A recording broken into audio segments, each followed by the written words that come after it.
নমস্কাৰ স্বাগতম জনাইছো আপুনি চাই আছে সিটি 18 ষ্টুডিঅত মই জয়ন্ত মাধৱ গোস্বামী সৰকাৰি সাহায্য আত্মসাৎ কৰা সকলৰ বিৰুদ্ধে কঠোৰ মুখ্যমন্ত্ৰী সৰ্বানন্দ সোণোৱাল সাহায্য আত্মসাৎ কৰাৰ বিৰুদ্ধে কঠোৰ ব্যৱস্থা গ্ৰহণৰ নিৰ্দেশ দিয়ে মুখ্যমন্ত্ৰী সোণোৱালে কামৰূপ মহানগৰ জিলা প্ৰশাসনক 24 ঘণ্টাই সক্ৰিয় হৈ থকাৰ নিৰ্দেশ দিয়ে মুখ্যমন্ত্ৰী সোণোৱালে আজি উপায়ুক্তৰ কাৰ্যালয়ত অনুষ্ঠিত হয় এক পৰ্যালোচনা বৈঠক আৰু এই পৰ্যালোচনা বৈঠকৰ পিছতে সংবাদমেলত মন্তব্য মুখ্যমন্ত্ৰী সোণোৱালৰ ৰাজ্যৰ শেহতীয়া পৰিস্থিতিক লৈ কামৰূপ মহানগৰ জিলা উপায়ুক্তৰ কাৰ্যালয়ত অনুষ্ঠিত হৈছিল এই পৰ্যালোচনা বৈঠকত মুখ্যমন্ত্ৰীৰ লগত উপস্থিত থাকে মন্ত্ৰী সিদ্ধাৰ্থ ভট্টাচাৰ্য কামৰূপ মহানগৰ জিলাৰ উপায়ুক্ত বিশ্বজিৎ পেগু আৰু বিভাগীয় বিষয়ববীয়ায়ো অংশগ্ৰহণ কৰে এই পৰ্যালোচনা বৈঠকৰ অন্তত সংবাদ মাধ্যমক সম্বোধন কৰে মুখ্যমন্ত্ৰী সোণোৱালে আৰু এই ক্ষেত্ৰত চৰকাৰী সাহায্য আত্মসাৎ কৰা সকলৰ বিৰুদ্ধে কঠোৰ ব্যৱস্থা গ্ৰহণ কৰিবলৈ আহ্বান জনায় মুখ্যমন্ত্ৰী সৰ্বানন্দ সোণোৱালে সাহায্য আত্মসাৎ কৰাৰ বিৰুদ্ধে কঠোৰ ব্যৱস্থা গ্ৰহণৰ বাবে নিৰ্দেশ জাৰি কৰে মুখ্যমন্ত্ৰীগৰাকী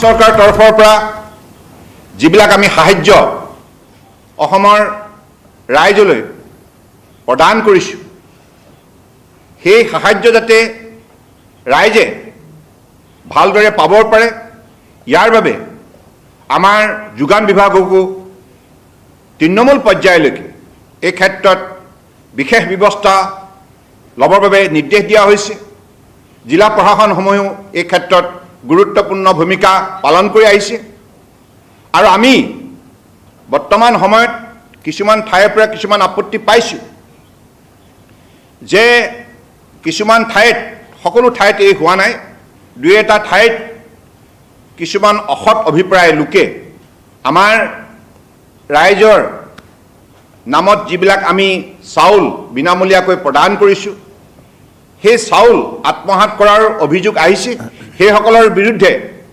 ততাতৰীয়াকৈ শাস্তিমূলক ব্যৱস্থা ল'বৰ বাবে নিৰ্দেশ দিয়া হৈছে আৰু আমি আজি পুৱাৰ ভাগতো মই অসমৰ কেইবাহাজাৰ গাঁওবুঢ়াৰ সৈতে মাননীয় গাঁওবুঢ়াৰ সৈতে মই আলাপ আলোচনাত মিলিত হৈছিলোঁ তেখেতসকলৰ সৈতে আলাপ আলোচনা কৰোঁতেও মই তেখেতসকলক আহ্বান জনাইছোঁ যে গাঁৱে গাঁৱে আমি চৰকাৰৰ তৰফৰ পৰা কেন্দ্ৰীয় চৰকাৰ বা ৰাজ্য চৰকাৰৰ তৰফৰ পৰা যি আমি খাদ্য সামগ্ৰী যোগান ধৰিছোঁ অসমৰ ৰাইজৰ বাবে সেই সামগ্ৰী যোগান ধৰাৰ প্ৰক্ৰিয়াত যাতে কোনোৱে আউল লগাব নোৱাৰে কোনো যাতে অসৎ অভিপ্ৰায় লোকে আত্মসাৎ কৰিব নোৱাৰে ইয়াৰ প্ৰতি তেখেতসকলক মই চোকা দৃষ্টি ৰাখিবৰ বাবে আহ্বান জনাইছোঁ আৰু যিয়ে তেনেধৰণৰ কামত আত্মনিয়োগ কৰিব সেইসকলক কায়ত্ব কৰি দৃষ্টান্তমূলক শাস্তি দিবৰ বাবে মই জিলা প্ৰশাসনক নিৰ্দেশ দিছোঁ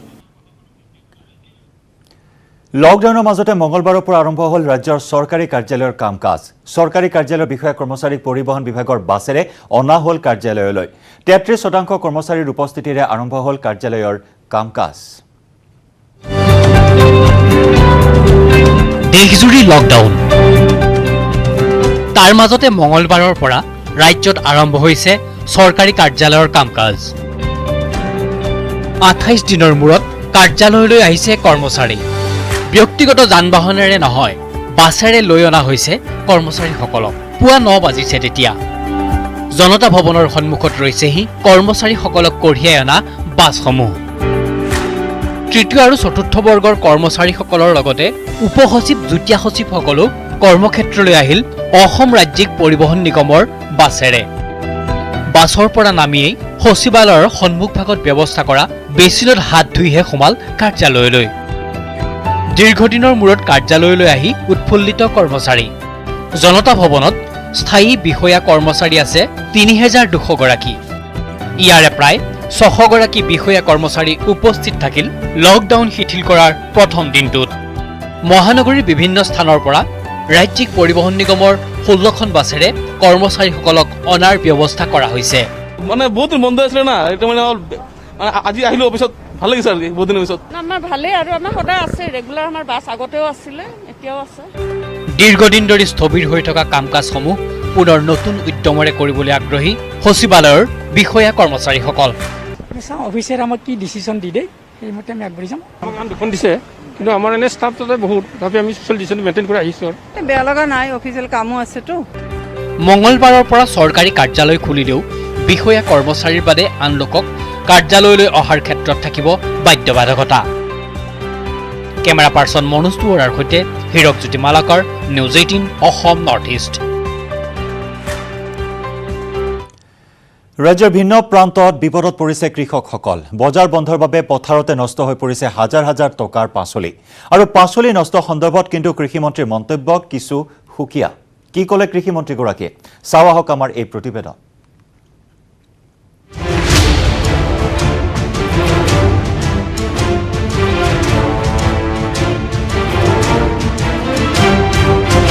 খেতিপথাৰত নষ্ট হৈছে কৃষকৰ শাক পাচলি। কি কৰিব খেতিয়কে? কৃষিমন্ত্ৰী অতুল বৰাৰ উত্তৰ, মই এইখিনি খাই পেলালেহে হ'ব। লকডাউনৰ প্ৰভাৱত ৰাজ্যৰ ভিন্ন প্ৰান্তত পথাৰতে গেলিছে পাচলি। বজাৰ নাই, তাকেই সাংবাদিকে সুধিছিল কৃষিমন্ত্ৰীগৰাকীক। পিছে প্ৰশ্ন শুনিয়ে খং উঠিল মন্ত্ৰী অতুল বৰাৰ। যোৱা কিছুদিন ধৰি মন্ত্ৰীৰ খং উঠি আছে বিভিন্ন কথাত। বিশেষকৈ ডিব্ৰুগড়ৰ বিধায়ক প্ৰশান্ত ফুকনে পোনপটীয়াকৈ ডিব্ৰুগড়বাসীক আহ্বান জনাইছিল আমদানিকৃত পাচলি ক্ৰয় নকৰিবলৈ। আৰু তাৰ পিছতেই প্ৰশান্ত ফুকনক উভতি ধৰিছে মন্ত্ৰী অতুল বৰাই। অতুল বৰাই দাবী তুলিছে পাচলিৰ যোগেদি সংক্ৰমিত নহয় কৰোনা ভাইৰাছ। আজি মই ডক্টৰৰ লগত আলোচনা কৰিছোঁ। ডক্টৰসকলে কৈছে যে যিবিলাক উৎপাদিত শাক পাচলি এইবিলাকৰ পৰা সংক্ৰমণ হোৱাৰ কোনো চান্স নাই। বৰপেটা নলবাৰী যেনিয়ে গৈছে তেনিয়ে কৃষকৰ আগত ব্যক্ত কৰিছে পাচলি যদি ভালকৈ গৰম পানীৰে ধুই লোৱা হয় তেন্তে ইয়াৰ যোগেদি নিবিয়পে কোনো ধৰণৰ ভাইৰাছ। কিন্তু সেইবিলাক চাফ চিকুণকৈ গৰম পানীত ধুই ৰান্ধিব লাগিব। এটা উষ্ণতাত ভাইৰাছ জীয়াই নাথাকে, ভাইৰাছ মৰে। শাক পাচলি নষ্ট হোৱা সন্দৰ্ভত মন্ত্ৰী অতুল বৰাৰ আজব যুক্তি। লকডাউনৰ বাবে নহয়, কৃষি ক্ষেত্ৰৰ উন্নয়নৰ বাবেহে হেনো নষ্ট হৈছে শাক পাচলি। কাৰণ ৰাজ্যৰ 125 কোটি টকাৰ শাক পাচলি যায় ৰাজ্যৰ বাহিৰলৈ। ৰাজ্যখনৰ 125 কোটি টকাৰ শাক পাচলি ফল মূল আমি ৰাজ্যখনৰ বাহিৰলৈ প্ৰেৰণ কৰোঁ। এয়া কেৱল আমাৰ ৰাজ্যতে নষ্ট হৈছে এনেকুৱা কথা নহয়, কৃষি ক্ষেত্ৰখনতে নষ্ট হৈছে এনেকুৱা কথা নহয়, সমগ্ৰ ক্ষেত্ৰতে নষ্ট হৈছে। নলবাৰীৰ পৰা ত্ৰিদীপ কলিতাৰ সহযোগত bureau report, news 18 Assam north east.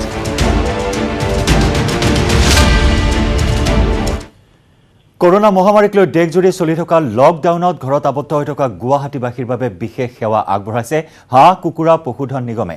কিন্তু কেনেকৈ আগবঢ়াইছে এই সেৱা? এই সন্দৰ্ভত আগবঢ়াইছো চিটি 18ৰ এই বিশেষ ৰিপৰ্ট।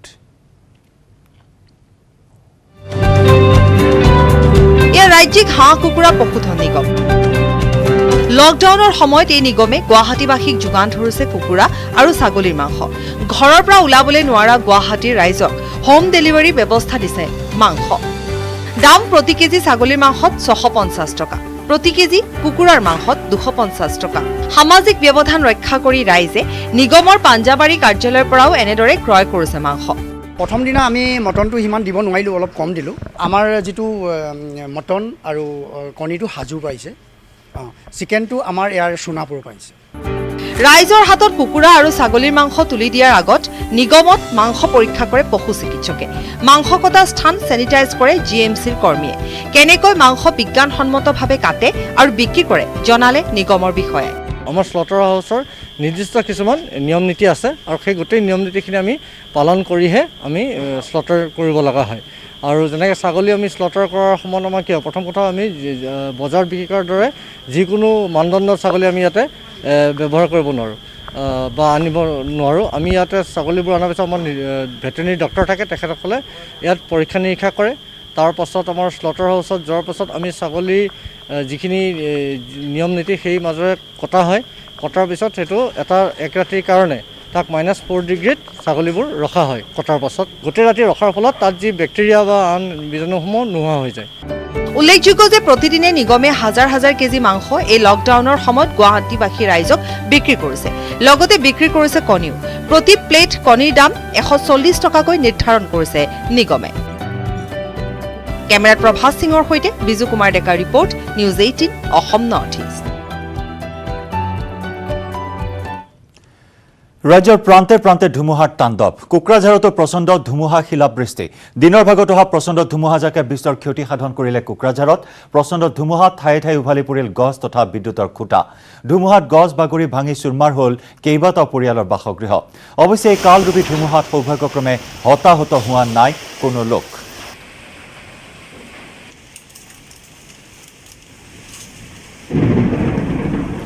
ৰাজ্যৰ প্ৰান্তে প্ৰান্তে ধুমুহা বৰষুণে চলালে তাণ্ডৱ।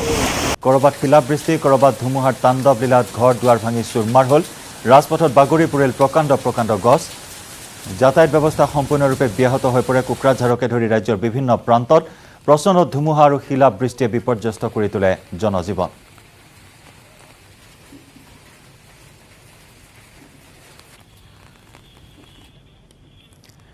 ইফালে ডিঙত বজ্ৰপাতত এজনৰ মৃত্যু পথাৰত কাম কৰি থাকোঁতে বজ্ৰ পৰি মৃত্যু হয় এজন লোকৰ মৃত লোকজনৰ নাম হৈছে গিয়াছুদ্দিন ডিঙৰ কাছকাটি গাঁৱত সংঘটিত হয় এই কৰুণ ঘটনা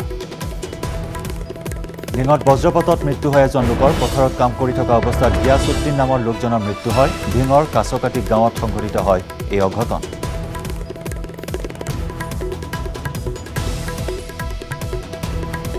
ৰাজ্যৰ বিভিন্ন প্ৰান্তত প্ৰকৃতিয়ে চলাইছে তাণ্ডৱলীলা কৰবাত ধুমুহা শিলাবৃষ্টি কৰবাত বজ্ৰপাত ডিঙত বজ্ৰপাতত মৃত্যু হয় গিয়াছুদ্দিন নামৰ এজন ব্যক্তিৰ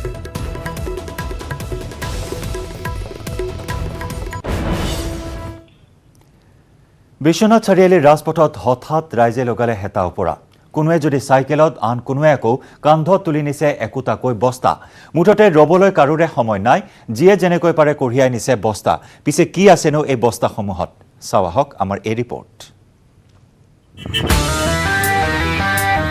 খালি লগে লগে খালি গাড়ীত এটা বস্তাও নাই সব নিলে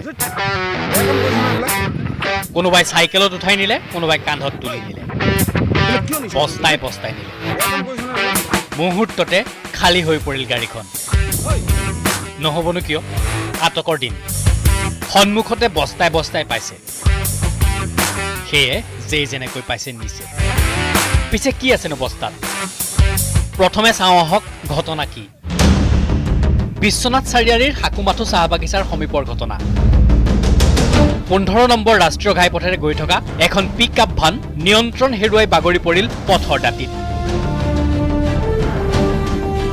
পিকআপ ভানখনত আছিল বস্তাই পশুখাদ্য ভানখন লুটি খাই পৰিবলৈহে পালে ওচৰৰ মানুহে সহায়ৰ সলনি যেনেকৈ পাৰে কঢ়িয়ালে পশুখাদ্যৰ বস্তা হঠাতে গোট খালে বহু লোক লগে লগে খালী হ'ল গাড়ীখন এইবাৰ চাওক এইজন ভদ্ৰলোকলৈ চেভ্ৰলে গাড়ী লৈ অহা এইজন ভদ্ৰলোকে গাড়ীত ভৰাইছিল এটা বস্তা পিছে ভাগ্য বেয়া ঘটনাস্থলীত উপস্থিত হ'ল আৰক্ষীক দেখি সকলো পলাল পিছে শাৰী নগল গাড়ীত পশুখাদ্যৰ বস্তা ভৰাই লোৱা লোকজন এফালে লকডাউন ভংগ কৰি ৰাজপথত আনফালে দুৰ্ঘটনাত পতিত হোৱা ভানৰ লুটপাত ঘটনাটোৱে লাজত পেলাইছে বিশ্বনাথবাসীক বিশ্বনাথৰ পৰা Tushar Hazarika news 18 Assam north east গোলাঘাটত লকডাউনৰ সময়ছোৱাত সংঘটিত হ'ল নৃশংস ঘটনা অজ্ঞাত দুৰ্বৃত্তই এটা নাহৰ ফুটুকি নিধন কৰি শৰীৰৰ বিভিন্ন অংগ কাটি নিয়াৰ লগতে ভক্ষণো কৰে মাংস যোৱা 18 এপ্ৰিলতে সংঘটিত হয় এই ঘটনা কিন্তু এই ঘটনাৰে জড়িত দুষ্কৃতিকাৰীৰ আজি পৰ্যন্ত সন্ধান উলিয়াবলৈ সক্ষম হোৱা নাই আৰক্ষী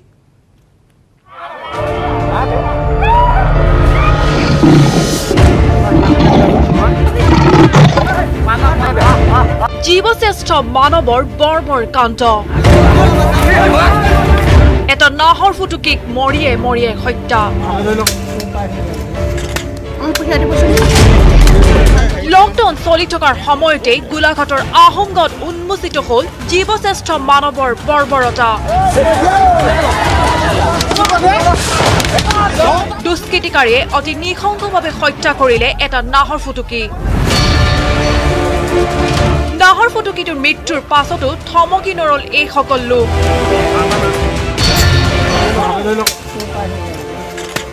হানি খুচি হত্যা কৰাৰ পাছত উন্মাদ লোকসকলে কাটি নিয়ে নাহৰ ফুটুকিটোৰ বিভিন্ন অংগ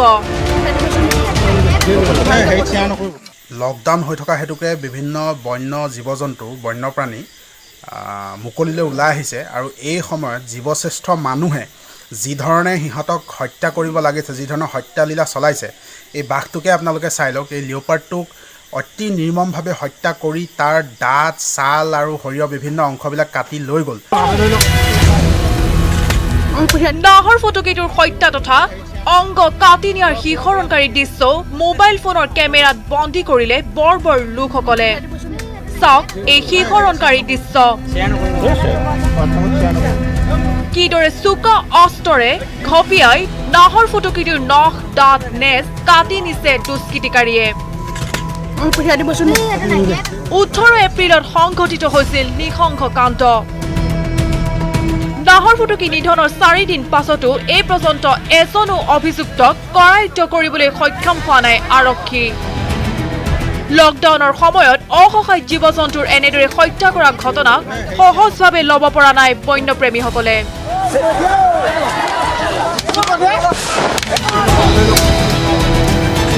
গোলাঘাটৰ পৰা Yunus Ali report news 18 Assam north east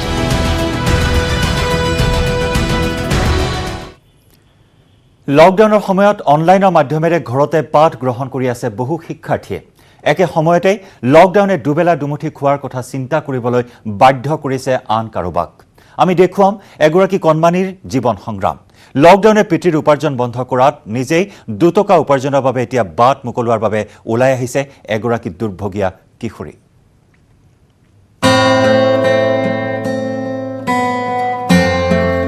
এজনী 9 বছৰীয়া কণমানি দুবেলা দুমুঠিৰ আশাৰ বাবে পথৰ দাঁতিত এখন বস্তা পাৰি বহিছে তাই সন্মুখত ঘৰতে হোৱা কেইটামান জাতিলাও কেইটামান বিলাহী কেইডালমান শাক পাচলি পথৰ দাঁতিত পাচলি লৈ গ্ৰাহকৰ অপেক্ষাত বহি আছে তাই লখিমপুৰৰ পানীগাঁও সংযোগী পথৰ কোনো এক স্থানৰ দৃশ্য এয়া দেশত এতিয়া লকডাউনে উপাৰ্জন শূন্য কৰিছে বহু পৰিয়ালৰ যুঁজ দিবলগীয়া হৈছে দুবেলা দুমুঠি যোগাৰ কৰিবলৈ চৰকাৰে সাহায্য প্ৰদান কৰিছে কিন্তু সেয়াই জানো পৰ্যাপ্ত কোন শ্ৰেণীত পঢ়ি আছা 5ত স্কুল বন্ধ আৰু কালি পৰহি কি কৰি আছিলা অন্য দিনা কি কৰা ঘৰতে আছিলা আজি পাচলি বিক্ৰী কৰিছা পইচা কিটাই কি কৰিবা চাউল কিনিবা ঘৰত চাউল নাই নেকি লকডাউনৰ সময়ত ব্যক্তিগত খণ্ডৰ বহু বিদ্যালয়ে আৰম্ভ কৰিছে অনলাইন পাঠদান বহু শিক্ষাৰ্থীয়ে ঘৰতে পঢ়া শুনাত ব্যস্ত ঘৰৰ ভিতৰতে ব্যস্ত খেলা ধূলা কৰি সময় পাৰ কৰাত তেনে সময়তে পঞ্চম শ্ৰেণীত অধ্যয়নৰত এইগৰাকী ছাত্ৰীয়ে দুবেলা দুমুঠি যোগাৰ কৰিবৰ বাবে পথৰ দাঁতিত শাক পাচলি বিক্ৰী কৰিবলৈ বাধ্য হৈছে এনেকৈয়ে কণমানিজনীয়ে পল পলকৈ হেৰুৱাইছে সোণালী শৈশৱ লখিমপুৰৰ পৰা সঞ্জীৱ লাহন নিউজ 18 অসম নৰ্থ ইষ্ট আৰু সিটি 18 এফালে লকডাউন আৰু আনফালে নগাঁৱৰ জুৰিয়া পঞ্জাব নেশ্যনেল বেংকত গ্ৰাহকৰ ব্যাপক ভিৰ নাই কোনো সামাজিক দূৰত্ব মানুহৰ ঠেলা হেঁচাত হঠাৎ ঢলি পৰিল এগৰাকী বৃদ্ধা কিন্তু কিহৰ বাবে বেংকটোত আজি পুৱাৰে পুৰা ভিৰ কৰিলে অসংখ্য লোকে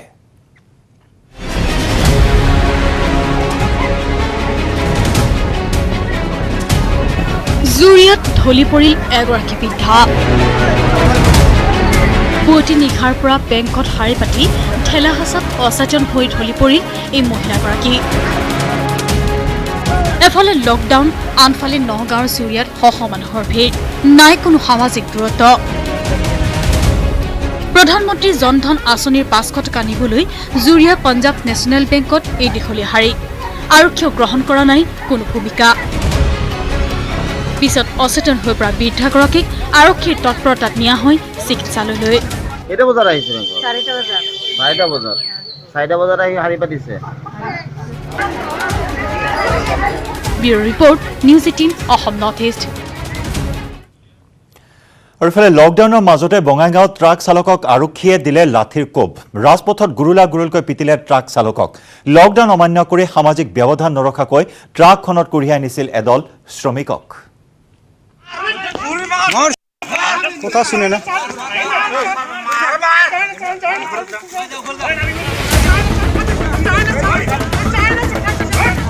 আমাৰ লগতে তৰ্ক কৰি আছে লকডাউনৰ মাজতে বঙাইগাঁৱত ট্ৰাক চালকক আৰক্ষীয়ে দিলে লাঠিৰ কোব গুৰুলকৈ পিটিলে ট্ৰাক চালকক লকডাউন অমান্য কৰি সামাজিক ব্যৱধান নৰখাকৈ ট্ৰাকখনত কঢ়িয়াই নিছিল এদল শ্ৰমিক গুৱাহাটীৰ বৰাগাঁৱৰ চিমেণ্ট ফেক্টৰীত কাম কৰি থকা 12জনীয়া শ্ৰমিকৰ দল এটা উঠাই নিছিল ট্ৰাকখনত। বিহাৰ অভিমুখে যাত্ৰা কৰা শ্ৰমিকৰ দলটোৰ সৈতে ভাড়াক লৈ হোৱা কাজিয়াৰ বাবেই আদবাদতে নমাই দিবলৈ চেষ্টা কৰে ট্ৰাক চালকে। স্থানীয় লোকে বাধা প্ৰদান কৰাত সৃষ্টি হয় কাজিয়াৰ। ঘটনাস্থলীত আৰক্ষী উপস্থিত হৈ ট্ৰাক চালক শ্ৰমিকসকলক প্ৰহাৰ কৰি নিয়ন্ত্ৰণ কৰে পৰিস্থিতি।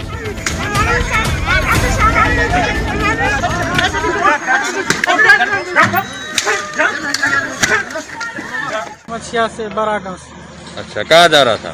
बिहार जा रहे हैं, भागलपुर की गाड़ी में। तो थोड़ी सी वहाँ जब सब पैर दर्द करने लगा, थोड़ा सा बैठाया, वहाँ पे उतारिए दिया। गाड़ी में थोड़ी आ रहे, गाड़ी रुका सर यहीं पे। वो बोला कि हम उधर जाएंगे, आप इधर से निकलेगा तो इधर जाओ। ৰাজপথত আৰক্ষী আৰু নিৰাপত্তা বাহিনীয়ে গিজগিজাই থকাৰ সময়তে মালবাহী ট্ৰাকত এনেদৰে শ্ৰমিকৰ দল উঠাই এঠাইৰ পৰা আন এঠাইলৈ যাতায়াত কৰা কাৰ্যত সৃষ্টি হৈছে প্ৰতিক্ৰিয়াৰ। ঠিক মানুহকেইজন নামাই দিব বিচাৰিছিল, অৰ্থাৎ নামিছে অলৰেডি 3জন। তো 3জন নামাৰ পিছত ৰাইজে দেখা পালে, ৰাইজে ধৰিলে। ধৰাৰ পিছত ড্ৰাইভাৰৰ লগত আমি তৰ্কাতৰ্কি কৰিলোঁ। ড্ৰাইভাৰে ক'লে যে আমি বাহিৰৰ পৰা লৈ আহিছোঁ, আকৌ বাহিৰত লৈ যাম, কিন্তু ইয়াত নামাই দিব বিচাৰিছিল। ইয়াত নামাই দিব বিচৰাৰ লগে লগে আমি ৰাইজে ধৰিলোঁ।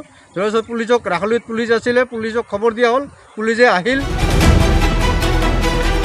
বঙাইগাঁৱৰ পৰা Upananda Sharma, news 18 Assam north east. লকডাউনৰ সময়ত দেশৰ ভিন্ন প্ৰান্তত ঘটিছে ভিন্ন ধৰণৰ ঘটনা। কোভিড-19ত সংক্ৰমণৰ আশংকাত এতিয়া গৃহবন্দী হৈ পৰিছে দেশৰ ৰাষ্ট্ৰপতি দম্পতীকে ধৰি ৰাষ্ট্ৰপতি ভৱনৰ শতাধিক কৰ্মচাৰী। আনহাতে লকডাউনৰ সময়ত কৰুণ মৃত্যুক সাৱটিলে ঘৰমুখী হোৱা শ্ৰমিকৰ পৰিয়ালৰ এটি কণমানি কিশোৰীয়ে। চাওঁ আহক লকডাউনৰ সময়ৰ ঘটনা প্ৰবাহ।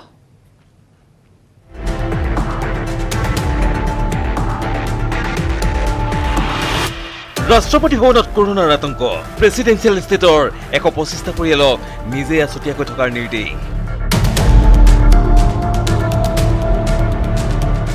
ৰাষ্ট্ৰপতি ভৱনৰ চৌহদত এগৰাকী কৰ্মচাৰীৰ এজন সম্বন্ধীয় লোকৰ শৰীৰত কৰোনাৰ অৱস্থিতি পোৱাৰ পিছতেই এই পদক্ষেপ গ্ৰহণ কৰিছে প্ৰশাসনে।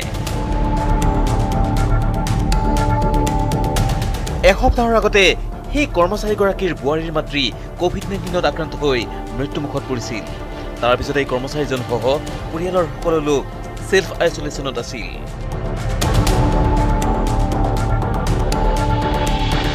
কিন্তু এতিয়া কৰ্মচাৰীগৰাকীৰ বোৱাৰীৰ শৰীৰত কৰোনা ভাইৰাছৰ অৱস্থিতি পোৱাৰ পিছতেই তৎপৰ হৈ পৰিছে প্ৰশাসন। ইতিমধ্যে আক্ৰান্ত মহিলাগৰাকীক সমীপৰ বিৰলা মন্দিৰ পৰিসৰত নিৰ্মাণ কৰা কোৱাৰেণ্টাইন চেণ্টাৰলৈ প্ৰেৰণ কৰা হৈছে। লকডাউনৰ মাজতে এক শোকাবহ ঘটনা। 150 কিলোমিটাৰ পথ খোজকাঢ়ি মৃত্যুক সাৱটিলে এগৰাকী 12 বছৰীয়া কিশোৰীয়ে। কিশোৰীগৰাকীৰ নাম জামলো মাকডাম। চৰকাৰে বহিৰাজ্যত নিয়োজিত শ্ৰমিকক ঘৰলৈ নাযাবলৈ বাৰে বাৰে সকিয়নি দি আহিছে যদিও লকডাউন উলংঘা কৰি খোজেৰে গৃহমুখী হৈ আছে বহু শ্ৰমিক।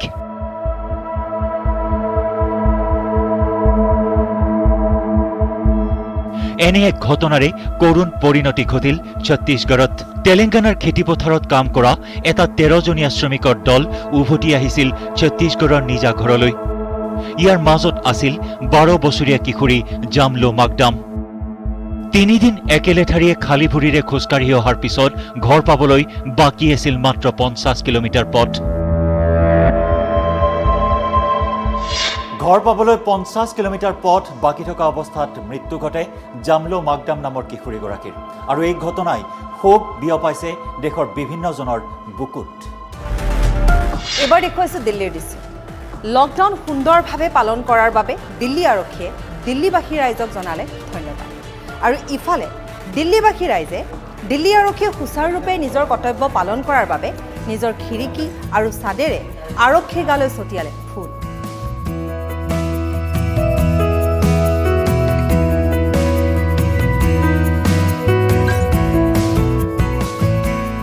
क्योंकि इसका तो यही इलाज है, लॉकडाउन में रहना, अपने घरों में रहना, सोशल डिस्टेंसिंग का पालन करना, जो हमने बखूबी किया। इसीलिए आज ये पुलिस भी आई थी हमें अप्रिशिएट करने के लिए, और हम भी उनको बहुत दुआएं दे रहे हैं कि भगवान, क्योंकि उनकी वजह से हम सेफ है यहाँ पे, इसलिए हमें हमारा फर्ज बनता है कि हम भी इसका पालन करें।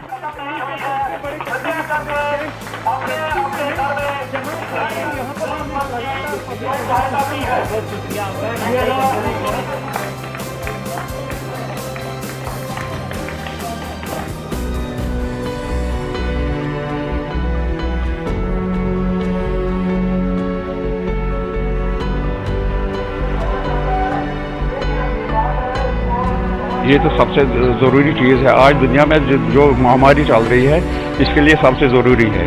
और ये हमारे लिए अच्छा काम भी कर रहे हैं और हमारे लिए हम तावन भी देते हैं कि जो भी कोई ज़रूरी चीज़ है तो वो हम पहुँचाते हैं, घर में पहुँचाते हैं।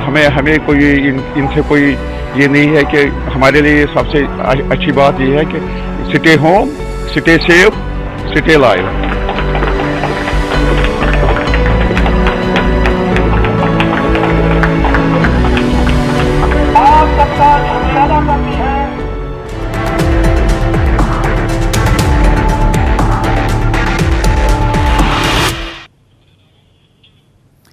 দীর্ঘ বিৰতিৰ পিছত আজিৰে পৰা আৰম্ভ হোৱা জনতা ভৱনৰ চৰকাৰী কাম কাজ সমাপন কৰি কৰ্মচাৰীসকল ৰাওনা হৈছে নিজ নিজ ঘৰলৈ।